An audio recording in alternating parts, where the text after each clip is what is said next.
Beste kijker van de Nieuwe Wereld, we gaan iets nieuws doen, themagesprekken. In samenwerking met Pakhuis de Zwijger, de Vrije Universiteit en Moral Markets gaan we met wereldwijd gerenommeerde economen het hebben over de vraag: hoe ziet de toekomst van het kapitalisme eruit? Deze gesprekken kan je vanaf nu volgen bij de Nieuwe Wereld. Ik wens je veel plezier.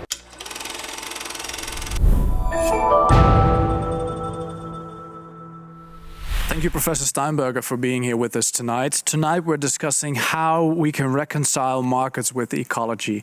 Now, when discussing ecology, one almost immediately touches upon the issue of growth. And in an article you published on open democracy in April this year, you make the case that the way Western governments have responded to the initial developments of the corona crisis has shown that we are indeed growth obsessed.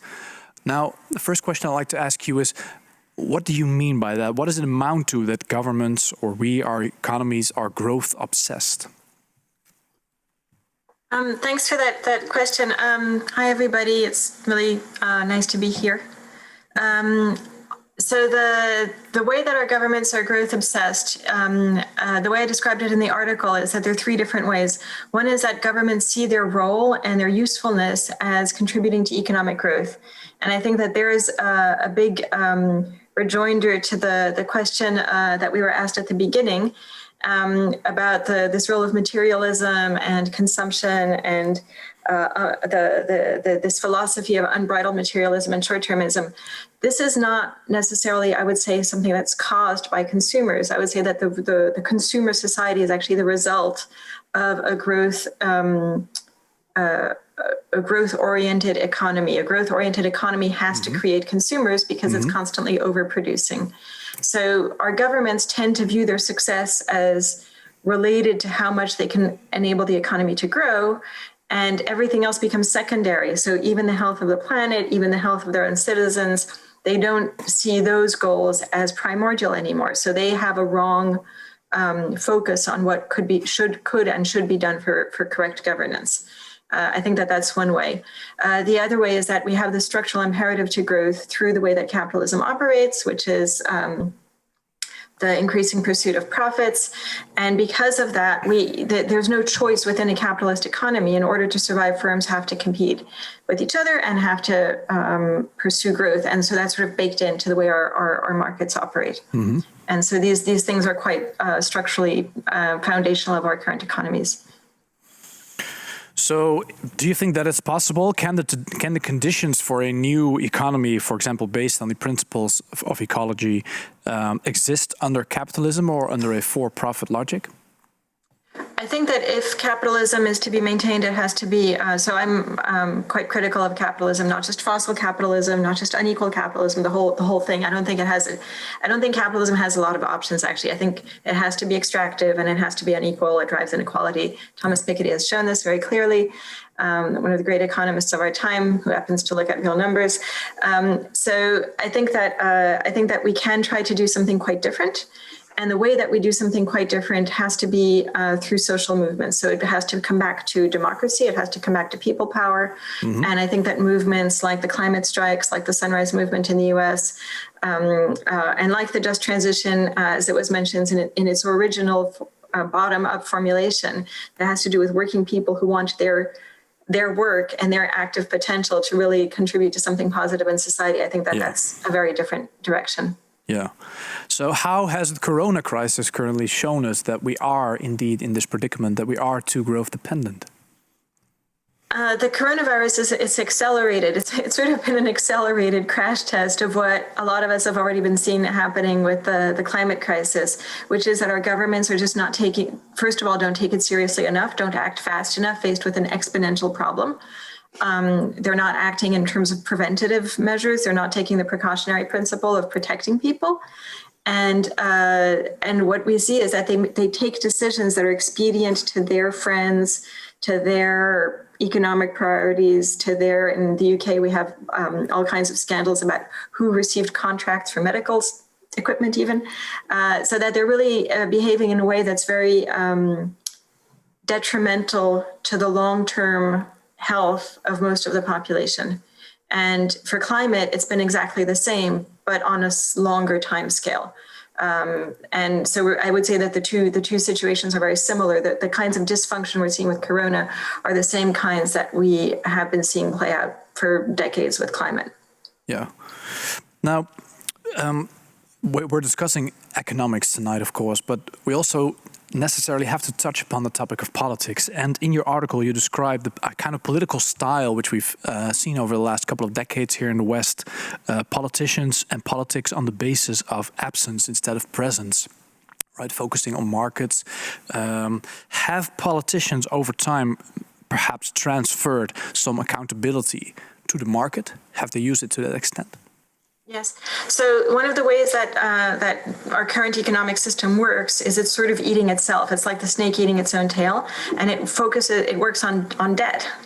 And this is something that Ann Pettifor knows a lot more about than I do, and is a leading expert in. So I'm just going to sketch out what this means in terms of the government. Is that we have governments and households actually as well that have been sort of caught into the debt spiral and selling off assets, selling off productive capacity in exchange for short-term financial relationships, where you're sort of making the books balance a bit better that year, but in the long term you're in more and more debt.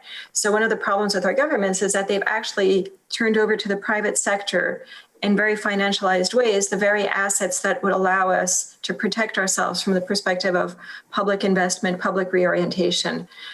So we have utilities, transport system, most of our infrastructure, our health systems are very much privatized. They are in fact privatized, even if they are not overtly, even if there's still the NHS or whatever label or public health above the door, the privatization is still happening. And that means that our governments are sort of they have this ideology of leaving things to the market, but also in very real ways, they've dispossessed themselves of the economic power for orienting how they could protect us. And they have to go through these market mechanisms that are often very costly and costly in the future as well. You're really putting yourself into a relationship where you commit year after year to be paying these companies regardless of what else you might want to do. Yeah, clear. So you mentioned some of these structural elements that we need to address. What of these elements, three, you mentioned, is the most keen that we tackle today? Which should we focus on right now? I think right now I would focus on exposing these mechanisms as a form of corruption. So I think that the only way we get through this is by a revival of democracy, and by a revival of democracy that takes the economic sphere into its orbit, where we do not allow important life or death decisions to be made by the market. The market is not a neutral law of nature. It's not just something. It's not just something out there that just exists on its own and makes the best decisions for us, like Adam Smith hoped it would. It is basically directed by very rich individuals who are accumulating wealth, including accumulating extraordinary wealth during our time of crisis, of the Corona crisis. And these same people will accumulate during the climate crisis as well. They will always find ways to make money out of misery. So we need to turn this into a question of democracy, and we need to have a democracy that takes economics in with it. So I think that it has to do a lot with education, with journalism, exposing corruption, exposing this unfair and unequal accumulation that's detrimental to the rest of us. And it has to do with imagining new forms of the economy that are democratic, where our decision-making includes what happens in the economy. We don't say, oh, this doesn't concern us anymore, this is beyond our control. We say, no, actually, as citizens, we are also part of the economy, and we get to decide what firms do, how much they profit, how much bosses get paid, how much salary differential there is, what the purpose of a firm is. Should it be to accumulate profit? Should we even allow that? Is that actually a pro-social behavior? We give every firm, every economic entity that operates in our economies, we give them social license. And I think for a lot of them, it's time to take social license away, including for the fossil fuel companies, but including probably quite a few others. So who should take the lead in this change you envision? I think that quite a few groups are already doing a lot. And I think that, for instance, the youth climate movement, so the climate strikes, Fridays for Future are doing quite a bit.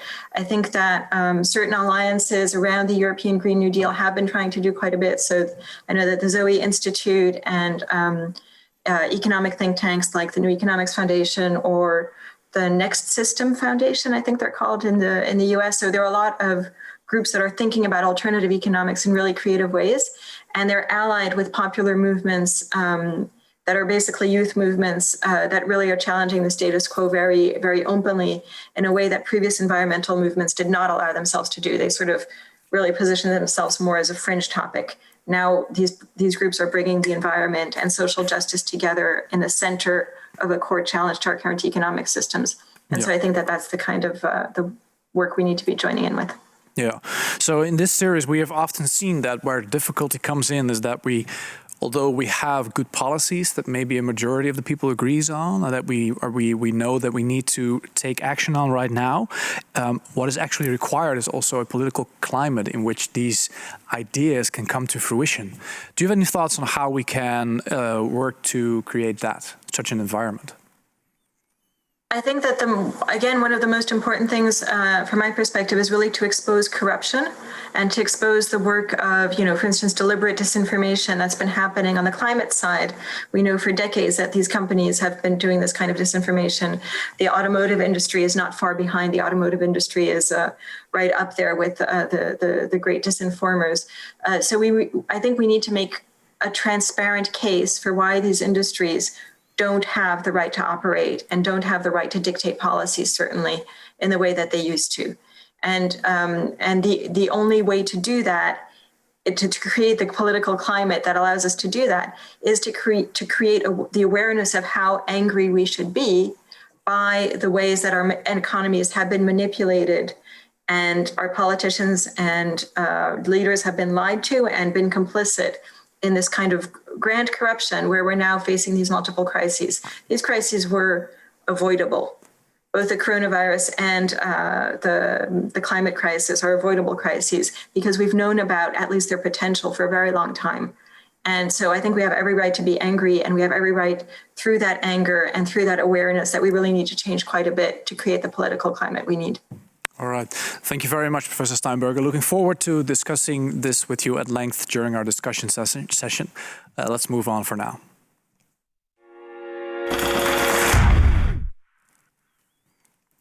Yes, and that is the next thing on our agenda of this afternoon is an in-depth interview, again by David van Overbeek with Dr. Annie Pettifor. It's an honor that you're here. I would like to give the floor to David now. Thank you, Natasha. Professor Pettifor, thank you for joining us tonight here with us, for being here with us. Thank you. In your book, The Case for the Green New Deal in 2019, you take up arms against defeatism with regard to the climate crisis. We need to act, and we need to act now.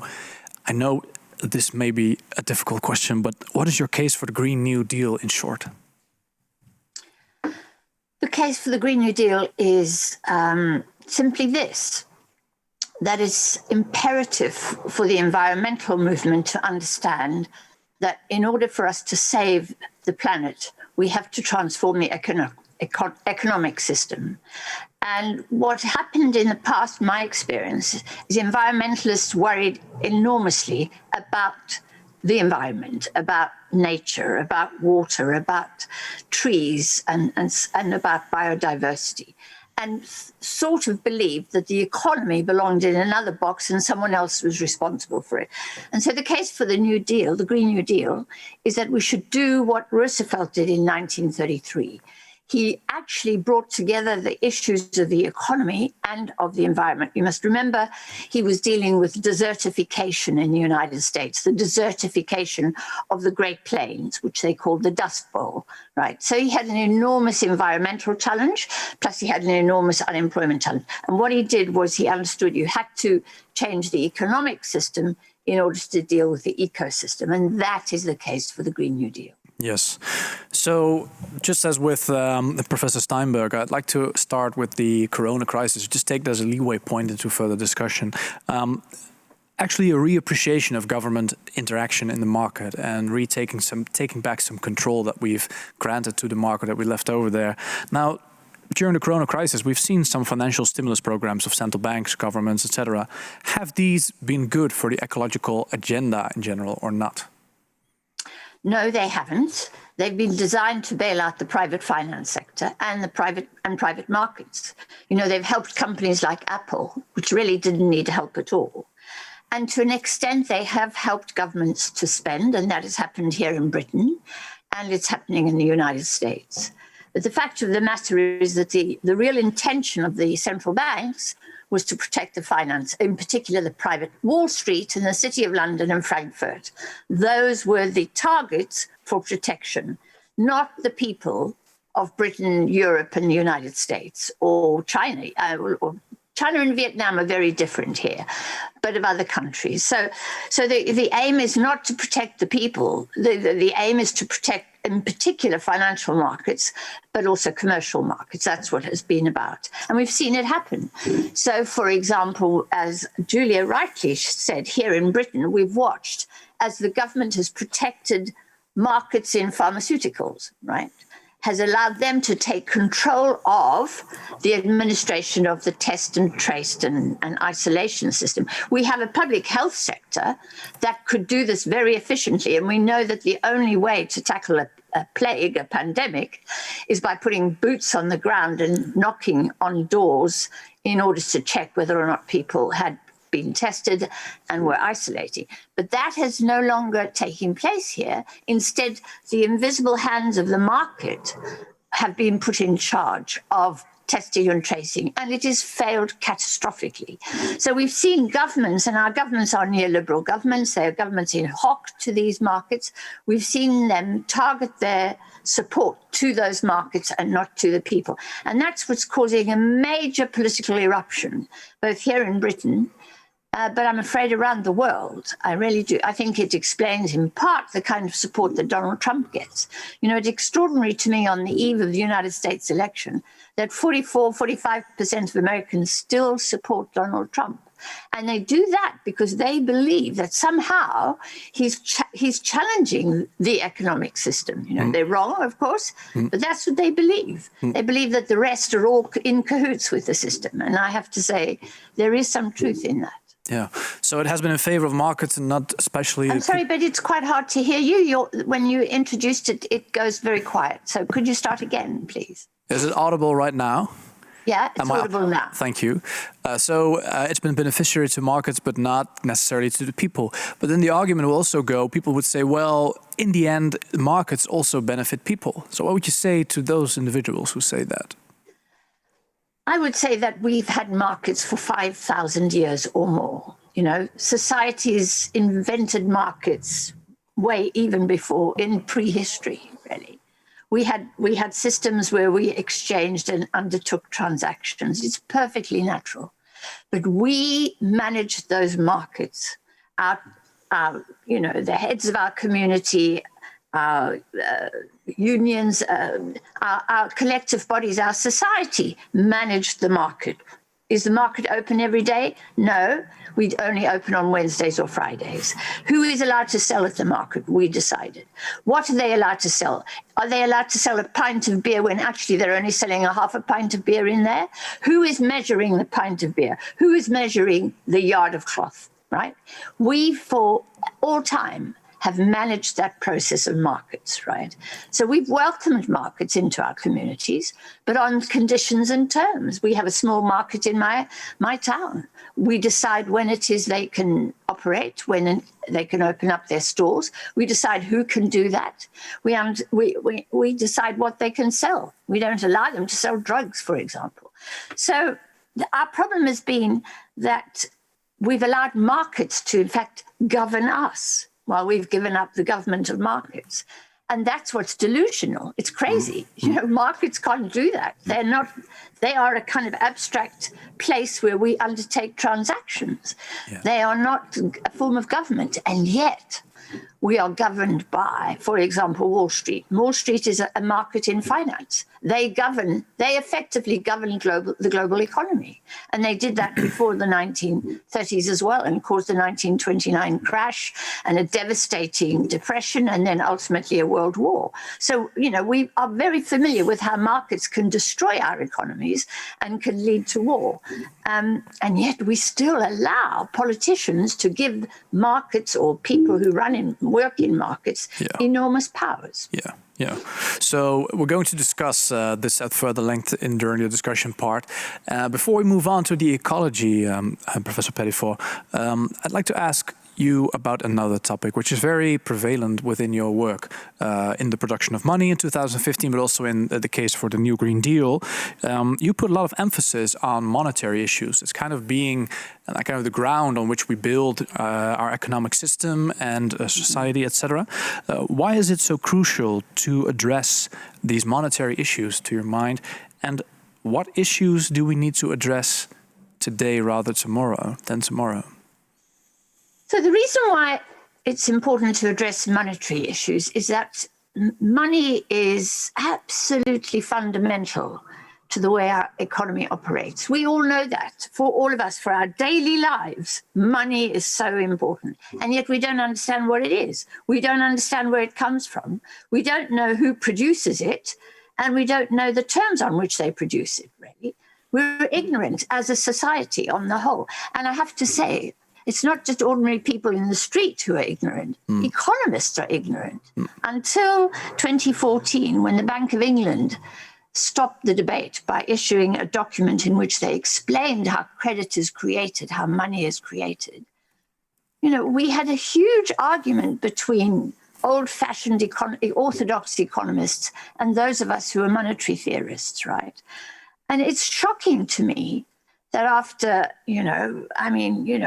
we have a brilliant Scottish economist. We had a brilliant Scottish economist here, John Law, in 1694, 1680s, 90s. He understood the nature of money, the nature of credit. He understood that all money is credit, right? And yet still today, our economics profession doesn't understand this and doesn't talk about it. Now, for me, this may make me sound as if I'm a conspiracy theorist, but I think there's a reason for that. It's better that we don't know. It's better that the 1%, Wall Street, the City of London, Frankfurt, understand and hold and manage the whole thing. It's better that the public should be ignorant from that point of view, right? So the economists are playing a game with the 1% to keep us all ignorant. And when we're ignorant, that means they can use money to exploit us. And boy, do they do that. The amount of credit circulating in the economy is 3 times the amount of real economic output, basically. It's just extraordinary. So, money can be created out of thin air, essentially, by central banks, but most of money is created by private banks. And they're created every time you and I apply for a loan. We ask for a loan, we ask for money, and the private banks have been given a license to provide us with that money, but on terms and conditions. Number 1, we have to sign a contract and promise to repay. Number 2, we have to often provide collateral to prove that we're worth what we say we're worth. We have to show our paycheck to check that we're able to blah, and we have to apply a rate of interest. And when we do that, the banks enter numbers into a computer and transform it to your account, as we all know from our own experience, but with those terms and conditions, right? That's how effortless it is to create money. So banks can do that. They can do all kinds of con tricks. For example, they can lie about collateral. They can set up dodgy contracts.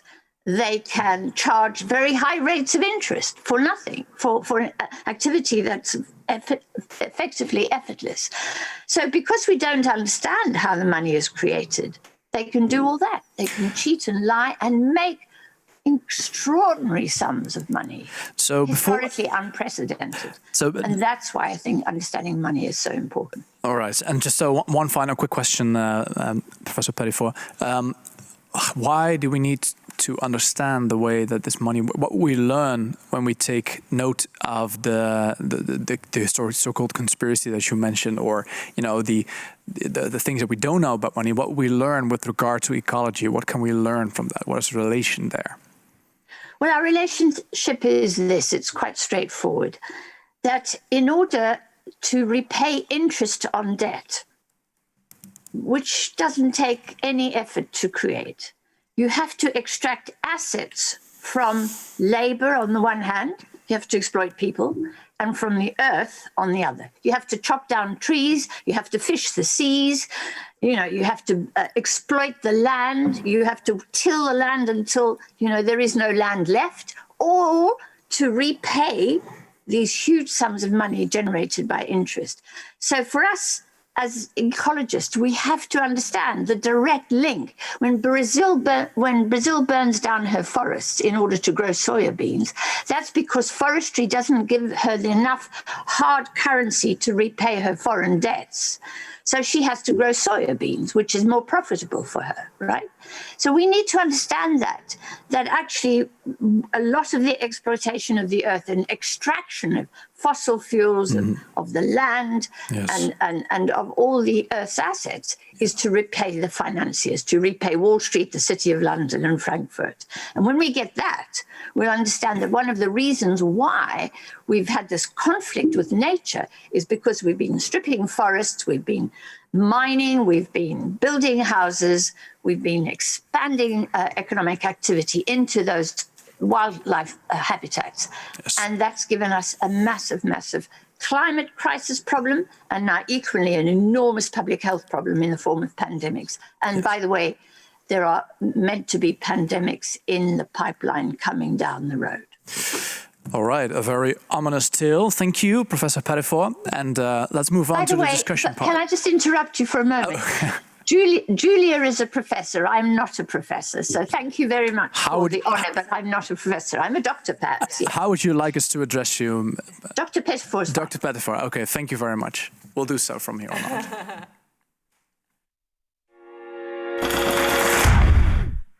Yeah, thank you so much for clarifying that. I thought in my introduction I had the right title, so thank you for clarifying that. Let's go to Professor Steinberger to respond to this ominous ending to the interview with Dr. Pettifor. What is your first reaction to what she brought to the table? So I'm a huge fan of Dr. Pettifor's work. I think that she has been talking about these issues and in a way that people can really understand. And to the extent that we do understand these problems better now, in terms of the monetary system, in terms of the fact that we can and should transform the macroeconomy to suit our purposes and not just somebody else's purposes, I think that that's in large part thanks to her work. And she's one of the first architects of the Green New Deal, really bringing understanding, really bringing these issues of environmental injustice and economic injustice together and thinking about how our societies could be economically more healthy and allow a long-term habitability of the planet. And by long-term, I don't mean that long-term. We're talking about the lifetime of, my son and children born today. We have the potential within our current economic system. We have the drive and the direction within our current economic system to prevent the habit from being habitable for humans and sustaining human civilization within a century, by 2100 even. So in terms of ominousness, I can raise the ominous bar. That's one of the things that reading IPCC reports will do. We are in a state of very, very grave danger. And one of the things that's the most dangerous in our current situation that's preventing us from transforming our societies to being healthier and enabling future life is our economic systems. So they need to be transformed completely because they've shown themselves time and time again not to be up to the task. So I would say that I agree fully with what Dr. Pettifor has been saying. And I think that we have scientists, we have economists, we have health scientists, we have climate scientists, we have all these experts, and sometimes experts is an insult, but we have these experts who've been predicting that we need to pay attention to these problems and that they are deadly serious. And now that we see them being deadly serious in real life, what we see is that the people who want to maintain these market profits for the 1% are doubling down even while people, even while my local hospital is at capacity and is sending people away because of COVID, even while climate disasters are happening all over the world and destroying crops and burning up Australia and California and so on, these people are still saying, oh no, this is not the real problem. Oh no, we need to keep doing things just as we were. Oh no, if you give money to rich people, they will develop technology that will save us all. So please, don't stop us now, because things are going in the right direction. And it's like, so we see, and we're seeing science denial happening across the board. We're seeing this sort of denial of reality happening around us, which I think is quite frightening. So I think we are living in very frightening times, and we really need to act very, very strongly against this. Good. So this is the 7th edition of this conversation we have with all these international economists around the world on the future of capitalism. And actually, we are researching in a public way what morality we have to enter into the market to make it a productive, healthy, just system. We had conversations where we talked about how to balance the power relations or restore the power relation between capital and labor. We talked about taxation. We talked about stopping the concentration of too unhealthy power constructions within the market, about global taxes, systems, transfer options towards impoverished part of the world. So we talked a lot about democracy and political institutions, actually. And what I really would like to do with the two of you is to see who should do what. Is it possible to just amend the current economic system, or should we look for a bigger, more radical change, and who should be acting? And Pettifor, can I ask you to start with making a list together who should do what to transform this, to transform the current market system? So, as Julia said earlier, it's up to civil society to create a ruckus. Okay. In order that we can then create the political environment, but also the politicians that we need to lead us, right? Now that's beginning to happen. I mean, we see that happening with Black Lives Matter, Black Lives Matter is a really huge democratic issue. It's creating new environments across the world, right? It's changing societies across the world, not just in the United States. But then it is the job of governments, of states, to actually take a role. Now, I'm not an anarchist. I believe that the state is our collective will, and we ought to make the state exercise our collective will in a way that protects our interests. And the state is actually the only institution that can do this. For me, the really major task, if we are to survive climate breakdown and the collapse of biodiversity and future pandemics, then we have to transform at least four sectors of the economy. We have to transform the energy sector, we have to transform the transport sector, we have to transform the sector engaged in the use of land, agriculture, and we have to transform the caring sector, right? Okay. And in order to do that, those are big transformations that can't be done by the market. The market has failed dismally. The market can't create jobs, it can't defend public health, and it can't tackle a virus, and it certainly can't tackle climate breakdown. So the state has to do this. And the state can mobilize finance to do this because backing up the state here in Britain are 30 million taxpayers. In the United States, I don't know, it's 60 to 100 million taxpayers. In Europe, it's about, again, 120 million taxpayers. Yes. Now, those people regularly pay their taxes into the state's treasury, and that gives the state and the central bank enormous power to create new credit because they know that they're backed up by us taxpayers, right?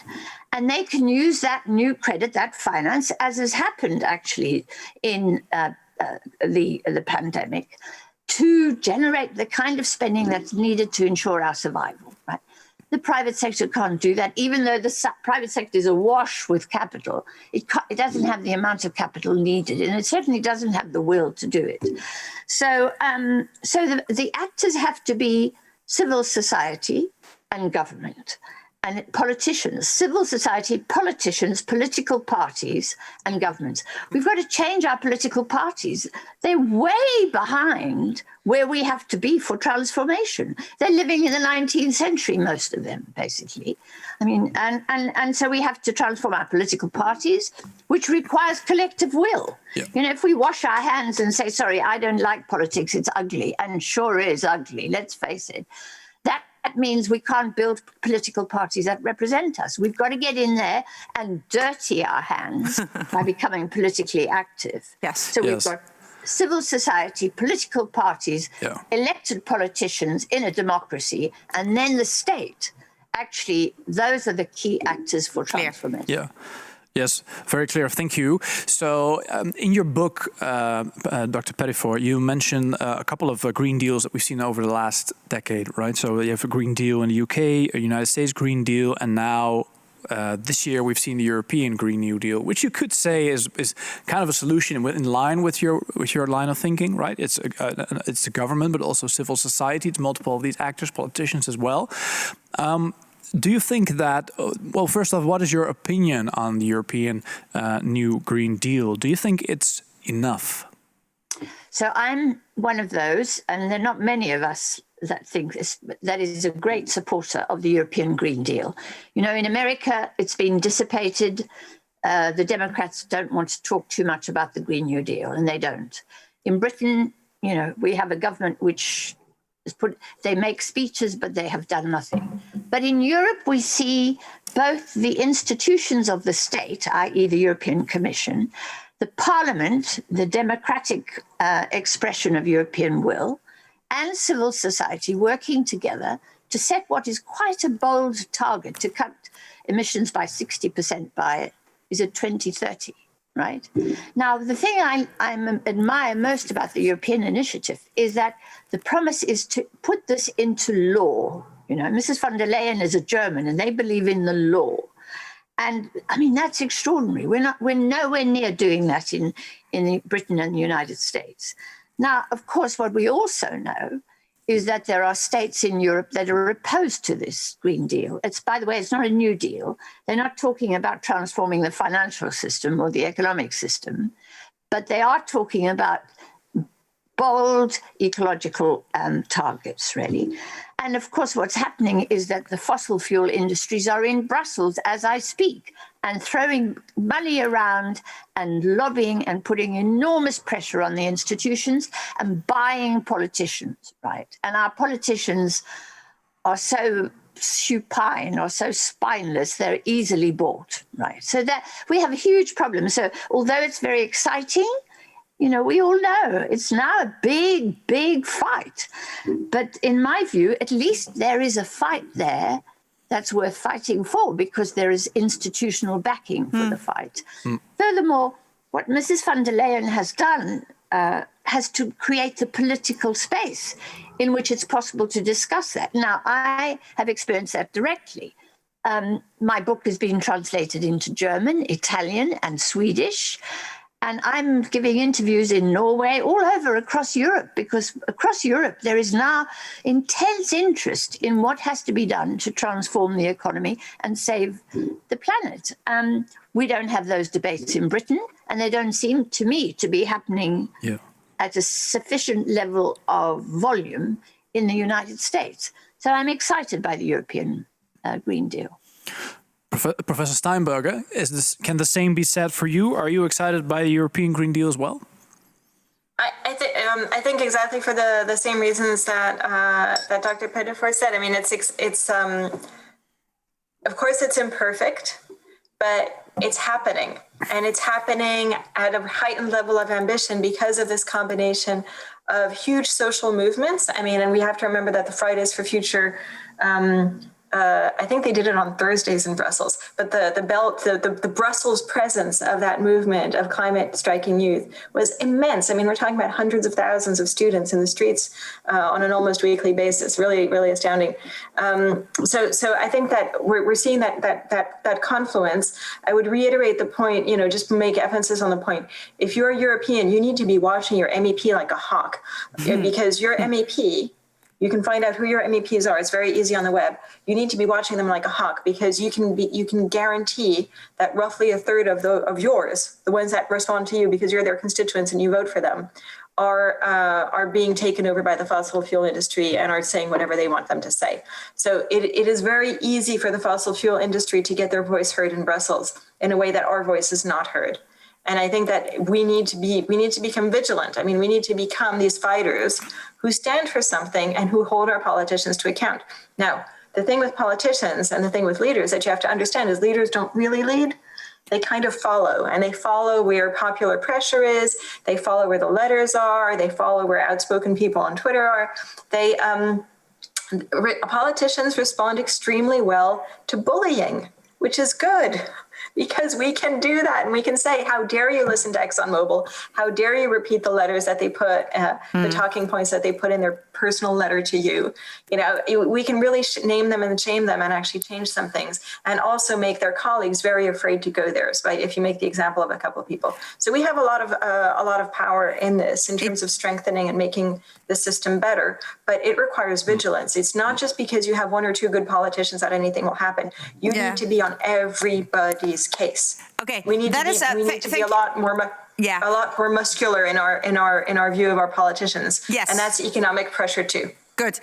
It actually resonates with a question from one of the people who is watching now, and of course this is not a television show. This is we would have loved to do this with hundreds of people in a venue, right? And now people are just watching, but also sending question in through Zoom. And one of the people who've been watching all editions is Eveline Verhagen, and we're honored that she's one of our viewers who's combining also the debates, and she's hearing all these things. And so she has a question, which is, should scientists, she asks, what should scientists do? Should they become activists? Is it a very easy, short yes for that? Let me see. I think they should become advocates and not activists. What's the difference? I think they should become advocates, and they should make sure that they communicate their science clearly. Okay. Scientists on the whole are designed to not communicate well. They don't believe communication is important. And that's a big flaw. They have to talk to the public. Yes. But I would have them as advocates, not activists. Clear. And Professor Steinberger? I'm very clear on this. I've signed multiple statements and been out on the streets. So I believe that scientists, if especially on the climate side or on social justice side, if we are to be true to the evidence of the science that we're seeing, and we have to take seriously the fact that governments are not acting on our warnings, we have to be out in the streets too. Yes. So at some point we have to act with integrity and understanding of the reality around us, and that means becoming activists as well, including nonviolent civil disobedience. Clear. Another question from somebody who's watching us now, and that's Emma Robel, and she's halfway in your book, Ms. Pettifor, and she's wondering. She was comparing your ideas with Professor Sachs, who was joining us last week, and she would like you to assess the need for global institutions. What is because Professor Sachs last week advocated for the idea of more global institutions, also tax institutions. What is your position on that? Do we need that more in order to, for instance, a global new Green Deal? No, I'm opposed to the introduction of more global institutions. Basically, those who are arguing for global institutions want to maintain globalization. And I think globalization has been devastating for the world economy. What I do want to see is international coordination and multilateral action. So, for example, we've watched as our leaders have poured contempt on the World Health Organization and withdrawn funding from it. Now, the World Health Organization is a place where we coordinate and we cooperate. We have these institutions, but they are ignored by our political leaders who don't believe in them. So for me, the far more important thing, if we want to, for example, make sure that Apple pays its taxes, we need powers to manage the flow of capital across borders, capital mobility. It's the fact that we've given them the power to move their capital when they like, where they like, for whatever reason they like, that they don't pay taxes. They love that law, and it is a law, right? When the European Union challenged Apple and demanded that Apple pay $13 billion in taxes instead of hiding it away in a tax haven that's called Ireland, the court, the General Court, supported Apple against the EU, right? And that's because it is the law. The law is that if people have got capital, they can move it around. If people have bodies and want to move around and get jobs, that's very difficult, right? And even with trade, there is friction. With money, there is no friction whatsoever. And that's why Apple is able to swish all its money out and avoid taxes, while you and I, who can't move out to Ireland or can't move our finances to Ireland, we pay taxes, we the little people. So we've got to do something about managing the flow of capital. And I don't think you need a global institution to do that. You need a new global order which gives countries, individual nations, powers over the money that flows in and out of their economy, and whether or not it's taxed. That power should be restored to democratic states. Yeah. Yes. But then again, Dr. Pettifor, some would argue that we need these global institutions in order, for example, to prevent carbon leakage, right? Or so how do you reconcile those two positions? Well, we have a United Nations, we have the IPCC, we have ways of collecting data and monitoring. There's no difficulty in managing that process through existing institutions.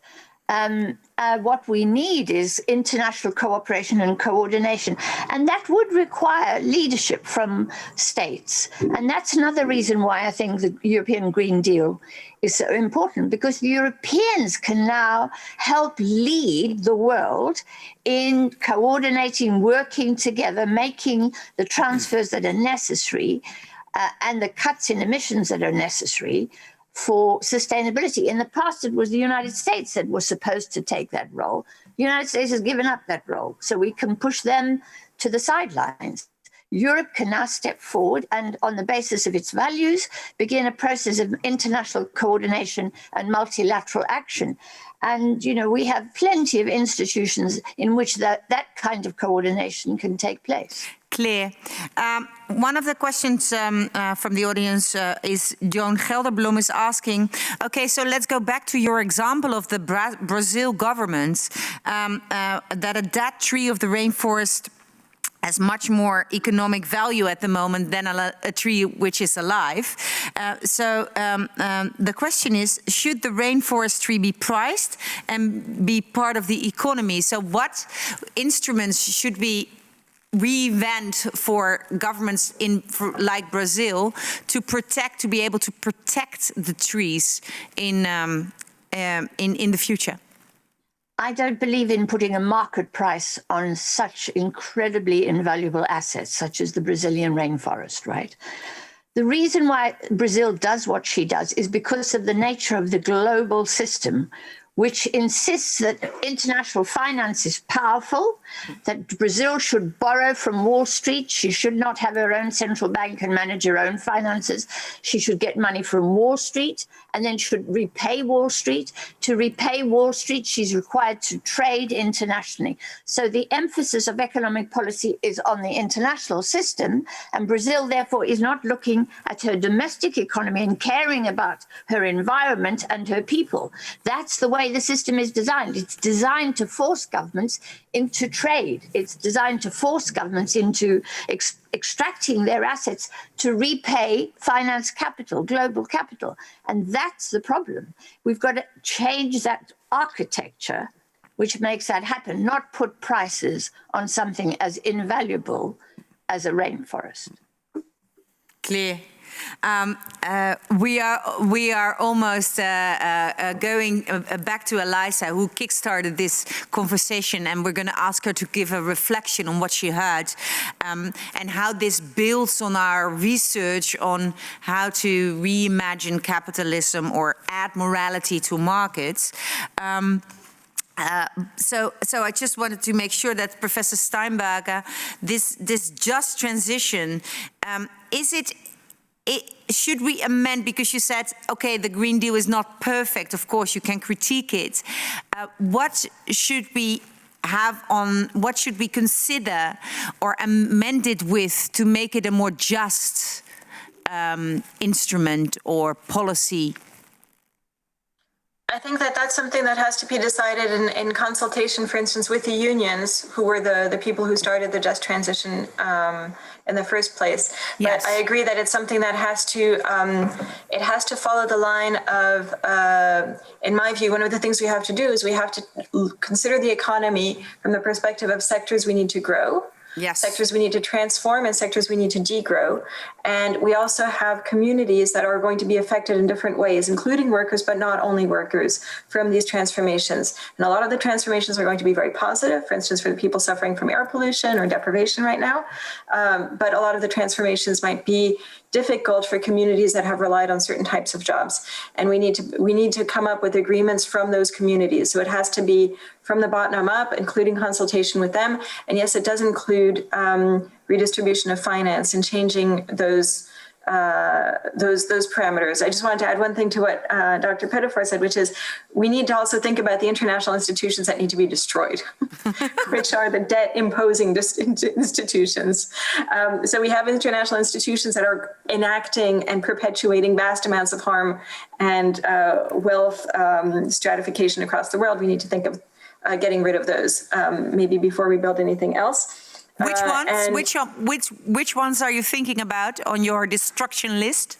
I think, for instance, organizations like the International Monetary Fund has been taken over very clearly by neoliberal policies and ideologies around the Chicago School and structural adjustment programs and sort of enforcing policies of debt and payment of fees for schools, you know, that the state can no longer be the vehicle of emancipation. The state can no longer give education and healthcare and services like water and sanitation to its citizens. It has to extract fees from them and impose inequality and indebtedness on them.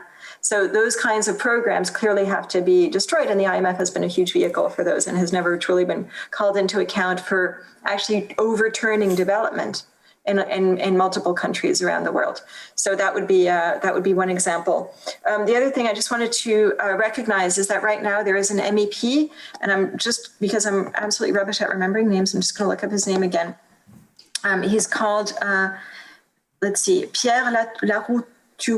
Pierre Larouturou, who's on his 7th day of hunger strike because he's trying to get something new installed in the European Union, which is a financial transaction tax, in order to generate the kinds of revenue that would be necessary for a socially just Green New Deal.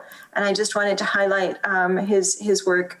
If you go to climateandjobs.eu, you'll find out more about that, because he's obviously somebody who's taking a leadership position that's strong enough and injecting morality into his work that he's enacting, taking a toll on his own health. And I think that I just wanted to recognize what he's standing up for. Yes, it's interesting because, of course, in 1 hour we cannot have a sector-specific conversation, right? And of course, Dr. Pettifor said we have to transform energy, transport, land, agriculture, and care.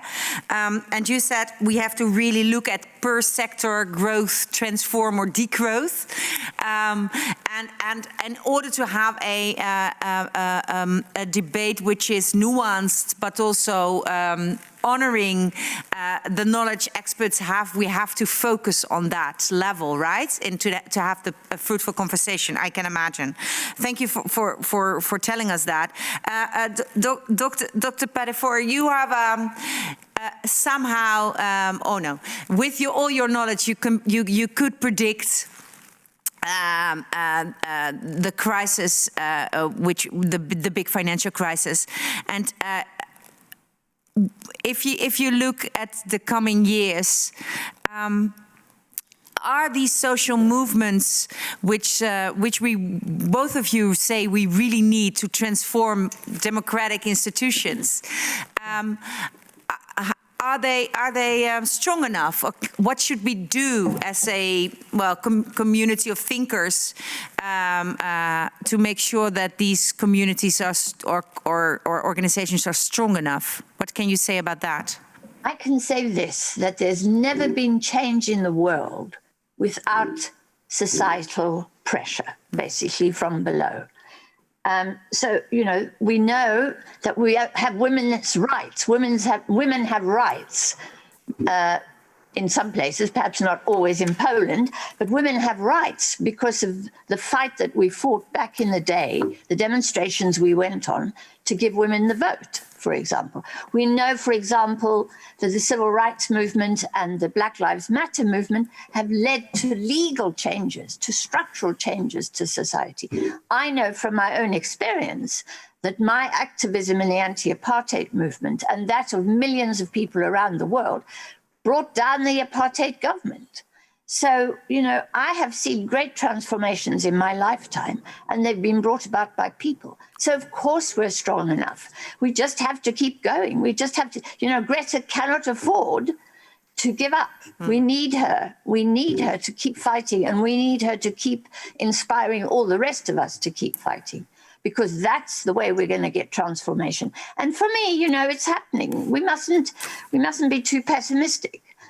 These change, at the beginning of the year, we were told there is no magic money tree, right?